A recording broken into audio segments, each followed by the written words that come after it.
اعوذ باللہ من الشیطان الرجیم بسم اللہ الرحمن الرحیم. ڈیئر اسٹوڈنٹس السلام علیکم.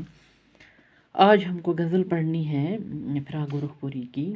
رکی رکی سی شب مرگ ختم پر آئی، وہ پھٹی وہ نئی زندگی نظر آئی. پھٹی روشنی نمودار ہونے کو کہتے ہیں، شب مرگ موت کی رات کو کہتے ہیں. تشریح اس طرح سے ہے، فراق اس مطلب میں فرماتے ہیں کہ موت کی رات آہستہ آہستہ بیت کر ختم ہونے کو آئی ہے. صبح زندگی طلوع ہو رہی ہے، گویا پرانا تاریکی دور ختم ہو گیا اور نئے روشن دور کی شروعات ہو گئی ہے. فراق اس مطلب میں فرماتے ہیں، یعنی غزل کے پہلے شعر کو مطلب کہتے ہیں. اس مطلب میں فرماتے ہیں کہ موت کی رات آہستہ آہستہ ختم ہونے کو جا رہی ہے، اب نئی زندگی کی شروعات ہو رہی ہے. گویا سامراجی نظام کا دور اب ختم ہونے والا ہے، اب نیا دور شروع ہونے والا ہے. گویا پرانا تاریخی دور ختم ہو گیا اور نئے روشن دور کی شروعات ہو گئی ہے. اب نئے روشن دور کی شروعات ہو گئی ہے. اب دوسرا شعر، یہ موڑ وہ ہے کہ پرچھایاں بھی دے گی نہ ساتھ، مسافروں سے کہو اس کی رہ گزر آئی. مشکل الفاظ اس کے یہ ہیں، پرچھایا سائے کو کہتے ہیں، وہ رہ راستہ کو کہتے ہیں.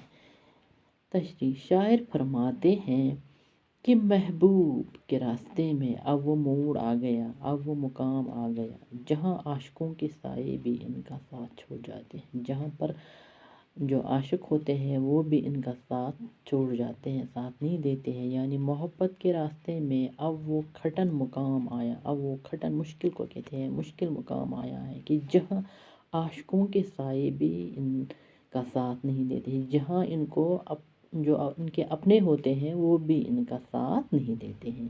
یہاں شاعر کا محبوب جو ہے وہ آزادی وطن ہے، اور مسافر جو ہے وہ کیا ہے، اہل وطن، یعنی وطن کے لوگ. اب تیسرا شعر، فضائے تبسم صبح بہار تھی لیکن پہنچ کے منزل جانان پر آنکھ بھر آئی. تبسم صبح بہار، ہم بہار کی صبح کی مسکراہٹ کو کہتے ہیں. منزل جانان، ہم محبوب کی منزل کو کہتے ہیں. تشریح ہے اب اس شعر کی.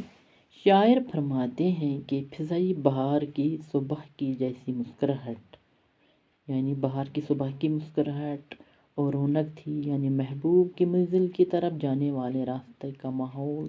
جو محبوب کی منزل کی طرف راستہ جانے کا تھا وہ بہت ہی نہایت خوشگوار اور دلکش تھا. لیکن جب ہم نے محبوب کی منزل پائی، جب ہم وہاں پہنچ گئے تو صدمے کی وجہ سے ہماری آنکھ بھر آئی، ہماری آنکھوں میں آنسو آئے. شاعر غمزدہ ہوتا ہے، شاعر پریشان ہوتا ہے، غمگین ہوتا ہے اور کہتا ہے کہ ہم نے جس قسم کی آزادی چاہی تھی، جس قسم کی آزادی ہم چاہتے تھے وہ ابھی حاصل نہیں ہوئی، وہ ابھی ہم کو نہیں ملی. گویا منزل پر پہنچ کر بھی ہم ابھی منزل سے دور ہیں. منزل پر پہنچ تو گئی مگر ابھی ہم منزل سے دور ہیں.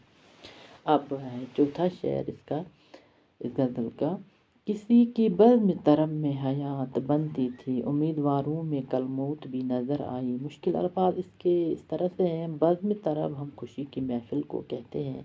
تشریح اس کی اس طرح سے ہے، شاعر فرماتے ہیں کہ محبوب وطن کی آزادی جس کو ہم کہتے ہیں خوشگوار اور زندگی بخش ہوتی ہے، لیکن آزادی وطن کے دیوانوں اور عاشقوں میں سے کچھ منزل مقصود تک پہنچنے سے پہلے موت کو گلے سے لگا گئے. کچھ اپنی منزل پر جو ان کی منزل ہے اس پر پہنچنے سے پہلے ہی موت کو گلے لگا، یعنی مارے گئے. آزادی کی تحریک میں کئی لوگوں کو جان کی بازی لگانی پڑی، کئی لوگ آزادی کی اس تگدو میں مارے گئے. اب اس کا آخری شعر ہے، اس کو ہم آخری شعر کہیں گے کیونکہ یہاں پر بھی شاعر نے اپنا تخلص استعمال نہیں کیا، جس کو ہم مقطع کہتے ہیں، جہاں شاعر اپنا تخلص استعمال کرتے ہیں. مگر جہاں کبھی کبھی شاعر اپنا تخلص استعمال نہیں کرتے ہیں اس کو آخری شعر، غزل کا آخری شعر کہتے ہیں، مقطع نہیں کہتے. یہاں بھی یہ غزل کا آخری شعر ہے، مقطع نہیں ہے. کہاں ہر ایک سے انسانیت کا بار اٹھا کہ یہ بلا بھی تیری عاشقوں کے سر آئی. فرماتے ہیں کہ انسانیت کا بوجھ انسانیت کا بوجھ اٹھانا ہر ایک بس کی بات نہیں ہے، ہر ایک انسان کی بس کی یہ بات نہیں ہے کہ وہ انسانیت کا بوجھ اٹھائے۔ اے محبوب یہ بوجھ بھی تیرے عاشق ہی اٹھا پاتے ہیں، یہ بوجھ بھی اب تیرے جو عاشق ہے وہی اٹھائیں گے۔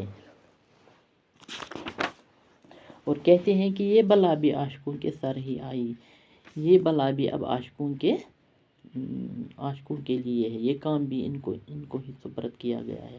گویا وہ لوگ جو اپنے محبوب حقیقی کے سچے عاشق ہیں، جو اپنے اللہ تعالیٰ اپنے محبوب حقیقی کے سچے عاشق ہیں، وہی انسانیت کے علمدار ہے، وہی کیا ہے؟ انسانیت کے علمدار ہے۔